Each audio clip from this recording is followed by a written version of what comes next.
is Pedro. I'm from Accenture. Um, and apparently, you people are the only ones that aren't either Benfica or Everton fans. I promise you I'll be very, very brief. I only have 3 slides. Well, 4 if you count this one. Well, but before I go into the slides, I'd like to set the scene, so to speak. So, basically, citizens nowadays, what they're expecting from the government is the same kind of gold standard service that they get from the private sector. Not only in terms of experience, but also in terms of ubiquability. So services anytime, anywhere. The citizen is the center of the service. So it's something that we at Accenture like to can as citizen-centric public service. Okay, so when we talk about mobility and interoperability, what does this mean in terms of the citizen? What do I mean when I talk about mobility? So I Googled around for several definitions of mobility, but this one struck me as the most interesting one, which is the quality of moving freely. Okay, so and what about interoperability? Well, interoperability for me is something at the technical legislative perspective that serves as the means to get to where I want to be in terms of mobility. So there's another definition for the more serious ones in the audience, but this is pretty much what I'd like to say. So, of course, eIDs, it's a bit chilly, I'm sorry. So, eIDs obviously play a critical role in this service-oriented world that we live in, okay? Because they add that layer of trust and the capacity to do transactions in a secure fashion that enables us to do proper services. And in terms of mobility, I think that mobility can be seen from 2 perspectives. Mobility in international sort of way, so when I move from one country to the other and I can expect the same types of services, but also from a national perspective. I mean, if I have to go to 3 or 4 different places to get a process from A to Z, I'm not really being that much mobile. What I'd like to do is go to some place and have someone do it all for me. Let's take, for instance, this scenario. Imagine I go into a bank and want to get a mortgage for my house. Okay, I've done it. It's painful. I have, at least here in Portugal, you have to supply the bank with tons of information that the government has on you. So basically you have to supply the bank with your last year's tax returns. You would have to supply the bank with a statement of income and many other stuff that the government has. Wouldn't it be nice if I went into a bank and authorized via my credentials the bank to get that information on my behalf? I think so. For me, as a citizen, I would have the added benefit. I mean, it is data. We can talk about it. I see there are some skeptics in the house. It's data that I'm already going to supply to the bank, okay, in some form or another. And what I'm doing here is just getting myself out of the loop. Why should I go and wait 3 hours in line to get some tax returns when I can, technically, it is possible via an interoperability framework that already exists here in Portugal to have someone do it for me. So it's better for me as a citizen. There's also a business case for private sector entities. I mean, from the bank perspective, not only by supplying my IDs in an electronic format, they will save some money regarding, for instance, the cost that they have to scan documents and keep them for God knows how many years. I think it's 7 or something like that.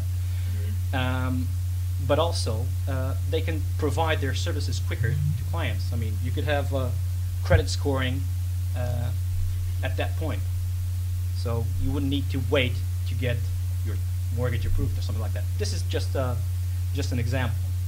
So this is where I feel that we need to go in terms of eID. eID it's nothing more than a key that enables you to do stuff, to identify and authenticate yourself. How am I doing on time? Okay. And to perform electronic transactions. So,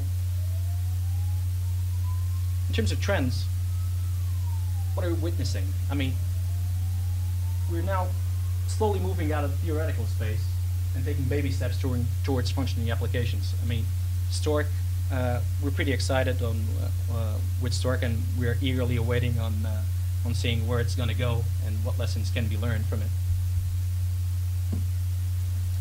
It could be that the European Commission Services Directive, which has been discussed extensively in some other presentations, could also help push electronic IDs and electronic services.